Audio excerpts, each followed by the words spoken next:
एक छोटी सी चिंगारी और आपकी ज़िंदगी की पूरी तस्वीर बदल जाती है। आज हम बात करेंगे बर्न्स इंजरी के बारे में, जलने के बारे में।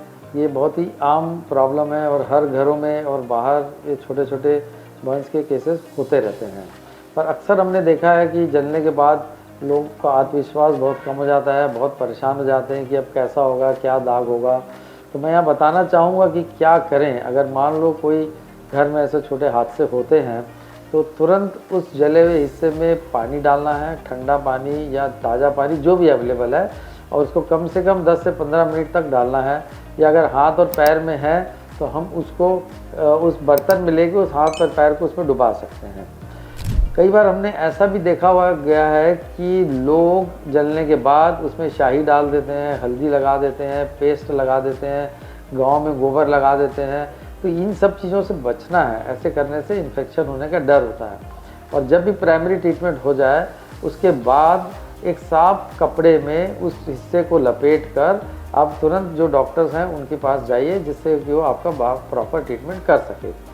अब हॉस्पिटल में अगर हम जाते हैं तो बर्न्स के लिए बहुत अलग अलग प्रकार की आजकल स्पेशल ड्रेसिंग्स हो गई हैं, आर्टिफिशियल सिंथेटिक स्किन्स आ गई हैं, कोलेजन्स आ गए हैं, और भी एक्टिकोट आ गए, अलग मटेरियल्स हो गए।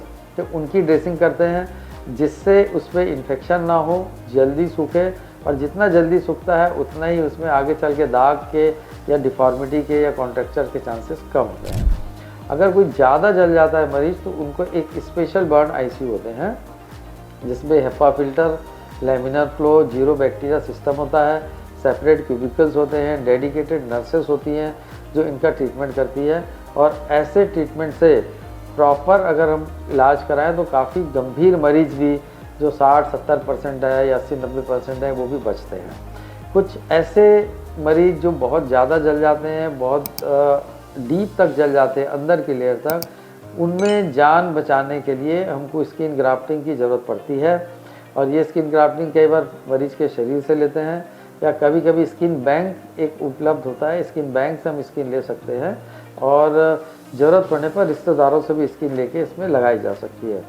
एक बार जब जान बच जाती है और घाव पूरे ठीक हो जाते हैं, तब कुछ क्रीम्स है, दवाइयों के द्वारा, क्रीम्स के द्वारा, इंजेक्शन्स के द्वारा, लेज़र्स के द्वारा इनके दागों को हम कम करते हैं, जिससे उनका आत्मविश्वास जो है वो वापस लौटता है।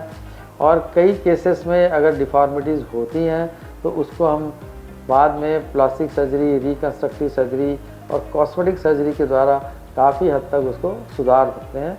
तो आज की जो टेक्नोलॉजी है, बर्न्स की जो टेक्नोलॉजी है, अभी जो एडवांसेस हुए हैं प्लास्टिक सर्जरी में, उससे एक तो सर्वाइवल बहुत अच्छा हो गया है, और दूसरा काफ़ी अच्छे क्वालिटी ऑफ लाइफ हो जाती है। बहुत सारे बर्न्स ऐसे हैं जिसमें दाग भी नहीं आते हैं, कोई निशान नहीं रहते हैं, और कई ऐसे होते हैं जिसमें होते हैं तो उनको हम बाद में ट्रीटमेंट के द्वारा ठीक कर सकते हैं।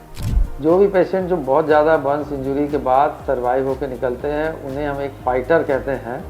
और ये भी जो बर्न्स इंजरी से जो हीलिंग होती है वो खाली दवाइयों से नहीं होती, वो उनके साहस और इमोशन से होती है।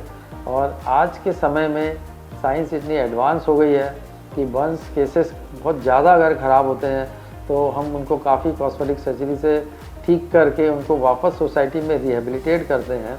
और बहुत ही ख़राब केसेस में आजकल फेस ट्रांसप्लांट की सुविधाएं भी उपलब्ध हैं कुछ देशों में, उसका भी लाभ हम इसमें ले सकते हैं। इससे जुड़ी और कोई अगर जानकारी आपको चाहिए तो आप हमें डायरेक्ट डीएम कर सकते हैं या हमारे चैनल को सब्सक्राइब कर सकते हैं।